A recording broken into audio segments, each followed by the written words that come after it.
Bonsoir, toutes nos excuses, quelques amis au niveau du générique. La Chine, partenaire fidèle de l'Afrique, veut s'illustrer comme un pôle de développement qui étend ses ramifications sur le continent noir à travers une coopération soutenue et diversifiée. Au forum Chine-Afrique qui vient de se tenir à Johannesburg, en Afrique du Sud, le président chinois Xi Jinping a appelé au renforcement de ses relations axées sur un partenariat gagnant-gagnant. Plusieurs chefs d'État y ont pris part et parmi eux le président togolais Faure Gnassingbé. Le récit de Gilbert Kounika.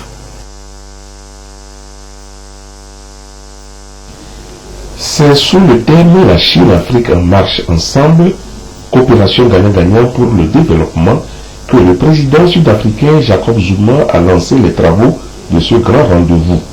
L'hôte du sommet a d'abord souhaité la bienvenue à ses pairs africains engagés dans la même dynamique, celle de renforcer la coopération entre l'Afrique et la Chine.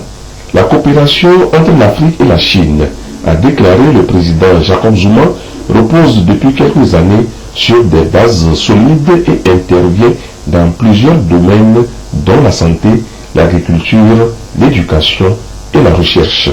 Mais, a-t-il ajouté, les États africains font l'expérience de nouveaux fléaux et ont besoin davantage de soutien et d'assistance.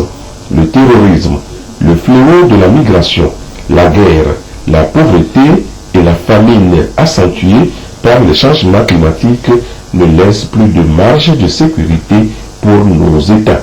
Et Jacob Zuma de lancer un appel aux dirigeants africains à trouver à court terme des solutions aux perturbations de toutes sortes qui freinent les États africains dans leur programme de développement. Dans son intervention, le président chinois a appelé à la redynamisation des relations entre l'Afrique et son pays et a donné à cette organisation son rôle de développement et d'intégration tant au plan international que régional.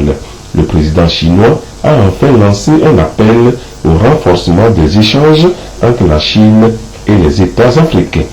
Pour le président du Zimbabwe, également président en exercice de l'Union africaine, Robert Mugabe, la force des États africains réside dans leur union.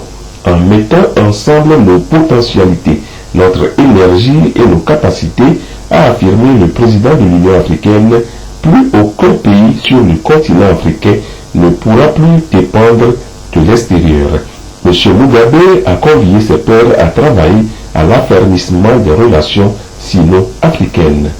Abondant dans le même sens, Mme Dlamini Zuma, présidente de la Commission de l'Union africaine, a dit la volonté des États africains à promouvoir les relations sino-africaines avec pour ambition la réalisation de leur propre développement.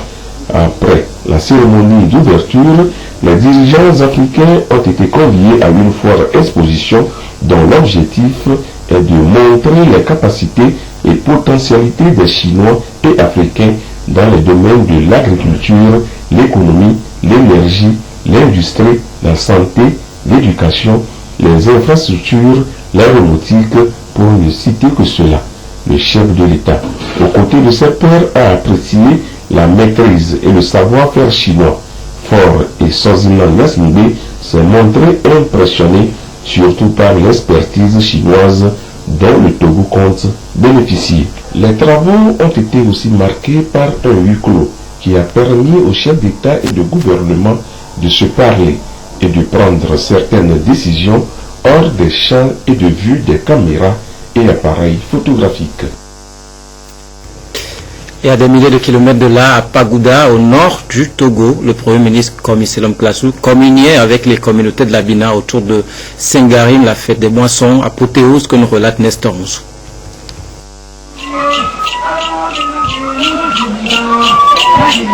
Sengarim édition 2015 est marquée d'un saut particulier.